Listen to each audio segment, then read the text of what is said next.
Traveling by public transportation, especially in the morning rush hour, is not an easy task. The 12-year-old boy named Bobby knew this better than anyone. He embarked on such a journey every morning in order to get to school from the neighborhood that he and his father recently moved to. As usual, Bobby sat by the window and listened to music in his headphones without looking up from his phone. During his daily trips, the boy had gotten used to the nervousness of his fellow passengers, many of whom were employees of firms and offices rushing to work. But on that day, in addition to the motley of workers and students, an inspector was arriving the bus dressed in an official uniform with a special badge on the label of her jacket. "Attention, passengers, please. Present your tickets," said Pamela Brown in a booming, confident voice. She had been working as an inspector for the city transport office for a long time. That day, the woman was in a bad mood. The passengers looked at her nervously and began to extract crumpled tickets from the depth of their purses and pockets. Since Bobby paid the fare, the inspector's stare and tone didn't have much of an effect on him. Mrs. Brown seemed completely uninterested in the schoolboy with a backpack on his back. Instead, she walked over to the young woman dressed in simple, modest clothes. At the inspector's request to show her ticket, the young woman smiled embarrassedly and shook her head in response.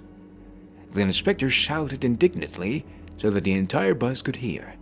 "What do you mean you don't have a ticket? Then you must pay the fine when you go to the theater. I doubt you forget your tickets. Then, there's no credit department here and we don't do loans."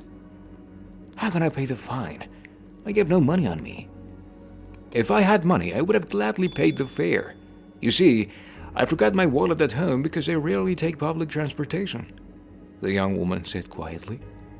She was so embarrassed that she had tears in her eyes. "Yes, I know all about your swindles forgot her wallet. If you have no money, stay at home.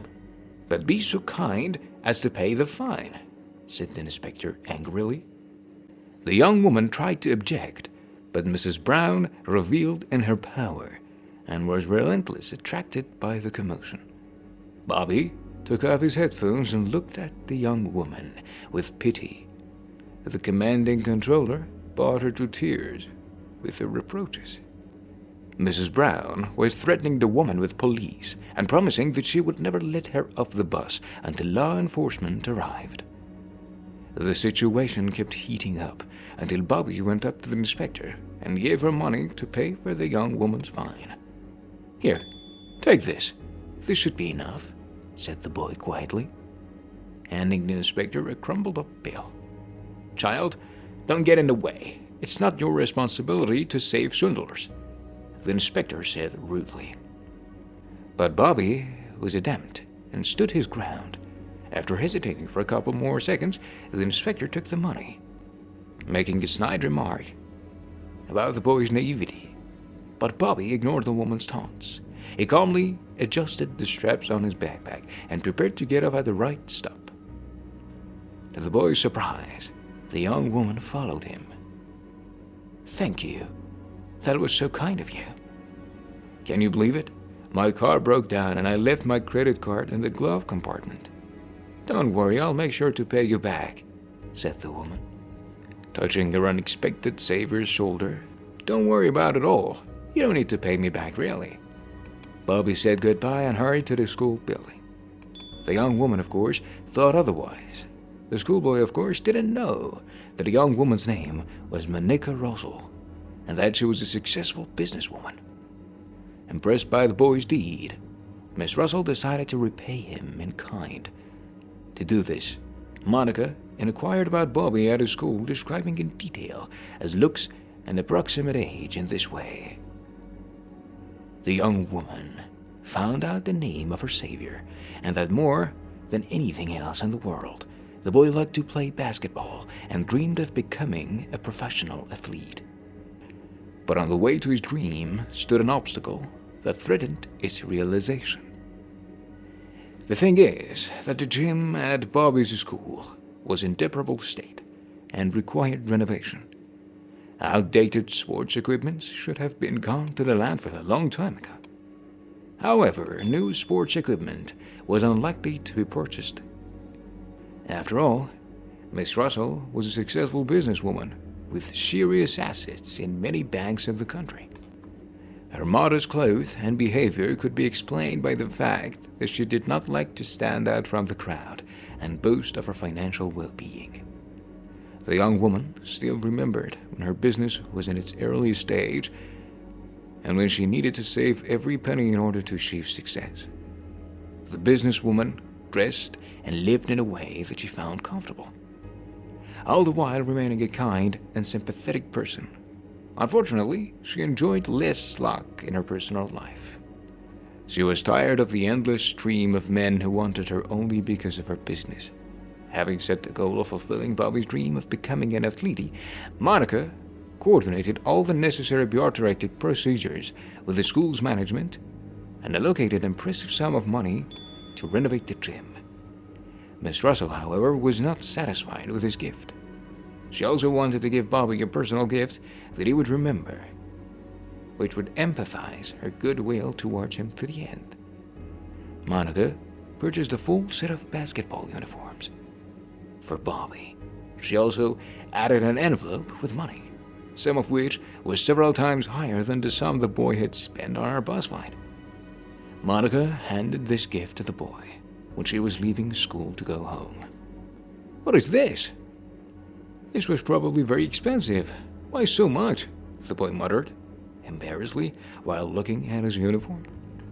Bobby did not yet know about the financial situation of Miss Russell and thought that such an expensive purchase took a significant toll on the woman's budget. But Monica ignored the objections and insisted that the boy accept the gift. When Bobby showed his father the new uniform, George Martinez was very surprised and even doubted the veracity of his boy's words. Then, the boy blushed and recalled the story of how he paid a stranger's fine having spent all of his pocket money on it.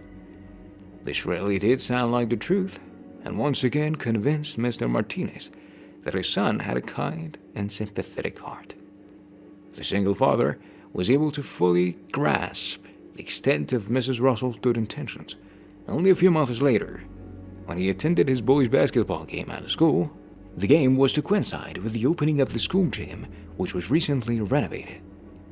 Many of the parents at the game were pleasantly surprised by such a gift from the patron Monica Russell. At first, Bobby didn't even recognize his acquaintance, whom he met by the chance during the morning rush hour. "Thank you very much, Miss Russell. All my friends and I are very grateful that we can play basketball as much as we want," the boy said humbly while Mrs. Russell greeted him.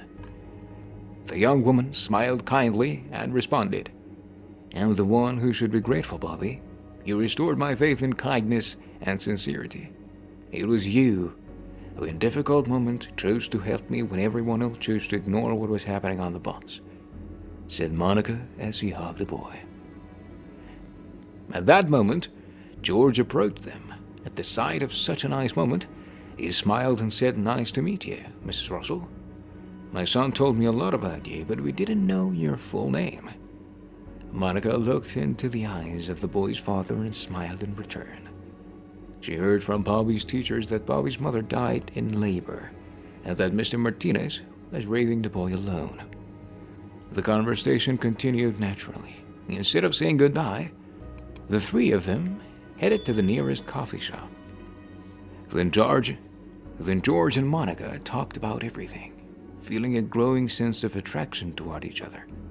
Mr. Martinez and Bobby returned home after dark, feeling very good after the pleasant time they spent with Monica Russell.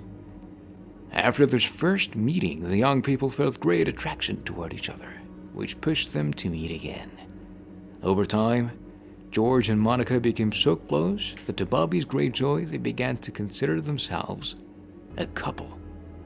Of course, the boy couldn't have known that paying for the ticketless passenger would result in getting him a loving and caring mother.